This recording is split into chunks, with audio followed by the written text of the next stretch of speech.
was going to be a video showing a bit of my railway equipment I own. If anyone asks where I got it from, I got it from the Seymour Railway Antique Store. It used to be in Albert Park, Antiques. It used to be in at Albert Park, the Seymour Railway Antique Store. But now it's been moved to Seymour, but it's not open to the public yet. But I rang up the person who owns the place and he said I could come there and have a look if they had anything I'd like to buy. So I bought the Hubbard Bell, the flags, that City Loop by Flinders son. Well, he said it came from Flinders. That thing was there, that basketball sausage from the paraffin I was lining up before. That came from Flinders. He said it came from, I think it came from Spencer Street. Because why would they have a sign at Flinders Street saying City Loop by Flinders? If that's at Flinders. But I think it would be in that Spencer or something like that.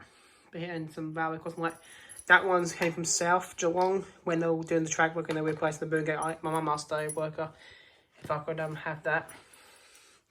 And I got that one from the Railway Antiques as well. And I got a bit of wood lying around in my room from my train table build. I painted it white and red and to make it look nice. And I'll show you the crossbuck first. This crossbuck, I'm not sure how old it is. I got it for $80. It's in very good condition, but the paint is peeling off, but it doesn't matter. Because I'm going to build a little miniature GoPro. I could build a passive one, so I do have a stop sign. I got from a friend in the council. So I'd never nick anything. I got some friend in the council. He had it in his back garden.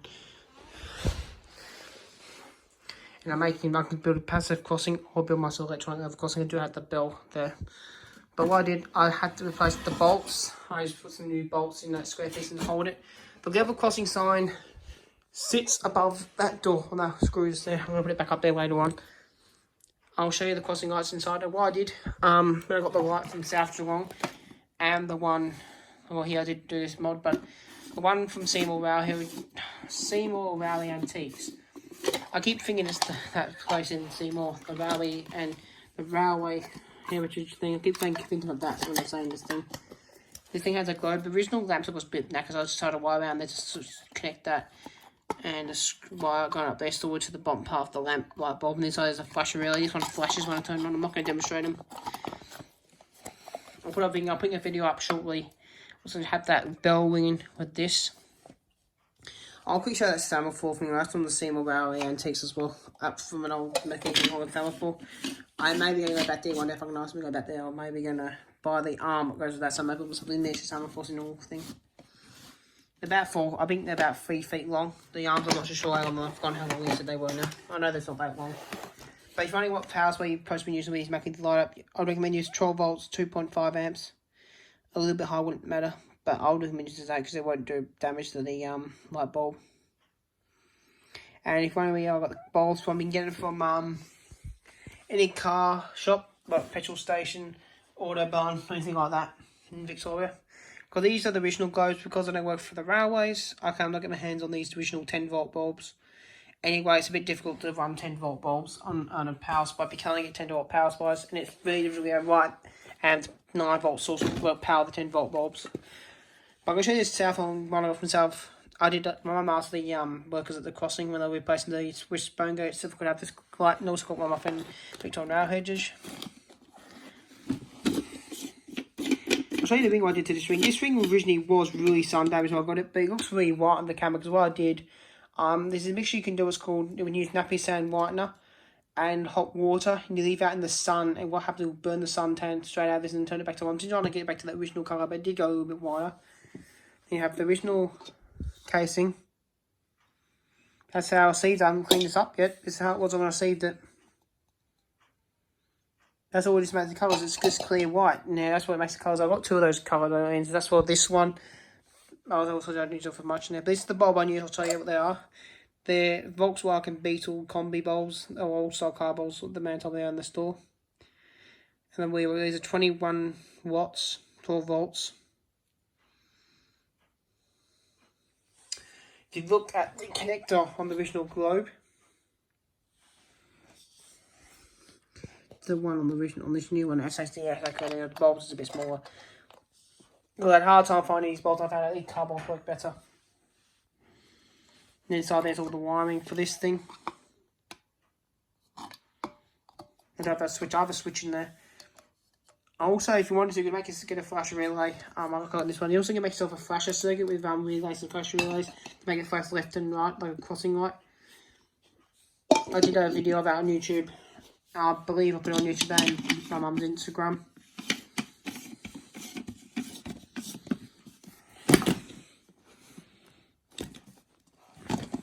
I may put the Instagram name in the description below. But I don't know what that is today, because I was thinking of restoring that one. I'm really good at that one. This will be a bit. I'm actually now know something I tell people who ever get these lamps. This hole here has a screw that goes right through it, and it locks this ring in place. So if you ever get one, you can't get the ring off. Make sure you look, there's no screw there, because I have a vandal resistant screw there, what stops vandals from taking the bulbs out. And these, I believe that's what it's for. And I'll put this thing over there, so I'm going to show you that harder, but I'm not going to ring it because it's going to be around 4 o'clock in the morning, around 4 o'clock AM. I'll be out of bed soon. But what I'll do, I'll tip the bell over and I'll tap it with something so you can hear the sound. And before I do tap, I'll show you something, but this next thing I'm going to show you is something for a train. But what I got it for is only for collecting only. I'm not a person who would fiddle around with locomotives and carriages, but I got this to have in my train collection, because I got all these model trains here. V-line models, all kinds of models there, normally in ours. I wish V-line would bring back the A66, that one. Oh, where's my finger? There, that yellow one and red one. Now I'll show you this key, but this key is still in use today on the older rolling stock and V-line, on N-sets and H's, I believe, I'm not too sure. But I bought this only for collecting because this is an actual old 1950s style Victorian Railway carriage key for the S sets, I think they were called, and the Z sets is I think they're called. And some of yours, but I forgot what the other ones are called. But it originally had that hole when I got some, because some of these people, what the conductors used to do with these, drill holes for them. But the hole was a bit too small, so I just got round down with my drill bin and made it a bit bigger to put the thing through. But the original hole a bit bigger, so I put a keyring through it. I do keep it hanged up in my room, train room. But I bought and decided to show you this, but I'm actually going to think of hanging up in my room now. But what I'm going to do is tip this bell over and I'll tap the gong with the key and I'll hear the gong. I'm not going to ring it for long though.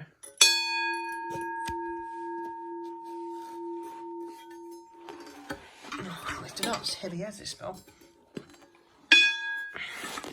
Yeah, for this bell's been on the N class from Seymour to Melbourne, and on the N class from Southern Cross to Geelong. This bell, and that crossbuck as well. This key is good to keep. I'm mainly using it for because most of the keys you see today and the ones I use today actually have the handle dead center with this top edge. So you have to have it. I think like that, and I can turn it all the way around to unlock them on the newer ones. But the old ones are curved, as you can see. They're off center there. You put in like that, and you can turn it like that, and unlock the door. I've always get only for collectors purposes because it's not the man that's in the shop. So it's not legal to own these keys, but it is illegal to use the keys. But that's not being used. It's being kept in my training room all the time near the locos. I'll show you my railway flags. I know somebody, if anyone watches my channel who works in the railway, will tell me what the right flag's for, so I'm not too sure. I do have a N-class driver who watches this from my channel, but I don't know what the white flag really means. Maybe he could tell me what the white flag means. I'm not too sure what this means, but I know red is danger and stop, and green is line clear or go. That's why I know flags. And yellow means proceed with caution. That's what I know. Because I do have a railway that's 10 yards that way, and not too far from my house. And the signals are right out there. I can actually see them when I walk up the road. Shame for line I'm with actually does not serve V-line services much. It only serves them when they're getting transferred to Ballarat and when they're doing drive training. There's the danger flag I have.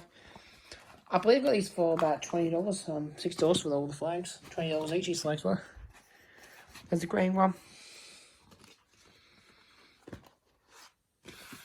You may think that signal thing over there has glasses, and not actually, it has plastic lenses. So I believe, I'm not too sure, I think it's shadowproof plates. Some of them will build shadowproof plates so the vandals won't be able to break the glass. But what I've also got is railway equipment. I don't think I've got any more. Oh yeah. I picked up that in an antique store. It's an old British railway lamp. No, I didn't get it from an antique actually. I think I got a V-Buck, I can't remember now, but I got this old railway lamp. It's from the British Rail days. I bought the oil tank out of it because I'm trying to repair the oil tank. But also, I'll show you that sign I got. That's actually an original Connex one. I actually found that in an antique store in Geelong. I actually picked it up. When I got it, the Connex here was actually covered over some type of sticker. And I've got my sharp hobby knife and I cut away the sticker so you can see the original logo. I think I'm hanging that up in my train pod as well. You also have a bit of a model train. I'll end the video. I've got V-Line P-Class. This one is not really old. I had this back in 2014, this one, I believe, or 2015. I'm actually in the process of restoring it, actually. It is a bit broken, that one. Or I might do what I do with it with the S-Class I have, turned it all scrap out ends. I might turn that into it. Have 2 V-Line power vans. The ones I sold yesterday. Then these ST coaches. Hayden has exactly identical ones. The Victor now, I should say. Exactly identical coach. Container cars. I'm not the coach. I got the coach of mine. I got this one here. This is the type of trains that pass my house every now and then. I like the mark light. I detailed. They can get these mark lights from Aussie Modeler, and those when you pipe out, it will flash with a little red light. Have the teacup cars. Tram, as you can see, that was customised.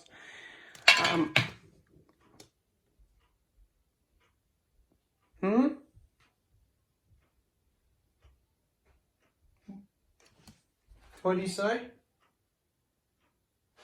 What was I doing? I think there's a train coming. You said there's a train coming. No, I didn't. I'm still filming anyway. Obviously there's a train coming. But these are I got 6 end sets. Put on stuff when cars were in here, but I actually had these in one actually. My Gandhi there I have there. I took that years ago at South Geelong, that picture, when they had a pass through on the down one. I think it was the 620 down train. It goes express. My Beezy's one was in the old New Liffey Ben Engage. That's some of the old trains I have. So I'm not going to go for one more one. I don't like much of a Flossie train, but the only Flossie trains I like in real life are VL24's that one there. Well, I've seen and rode in real life. I like VL51's my friend's one, and VL45 I do from my friends. I actually had VL51 passed outside my house on the crossing. I think I uploaded the video. And I got all the locos here. I've been on that one and seen it in real life. Seen that in real life. That one in real life. I've seen P12 in real life and 13 in real life. Seen those 2. All these in real life. And that one I've seen in real life. And when I was about 10, I think I was 5 years old, so A70 years ago. 75, 74, 109, 26, 25, 27, 14 and 19. I've seen all them in real life. And I've seen that in real life as well. But in the Railway Museum in Williamstown. And don't make the mistake I did when you go into that train museum. It may say it's in Williamstown, but don't get off at Williamstown. So get off at North Williamstown, I think it is, for the place. But that's the end of the video. That's it.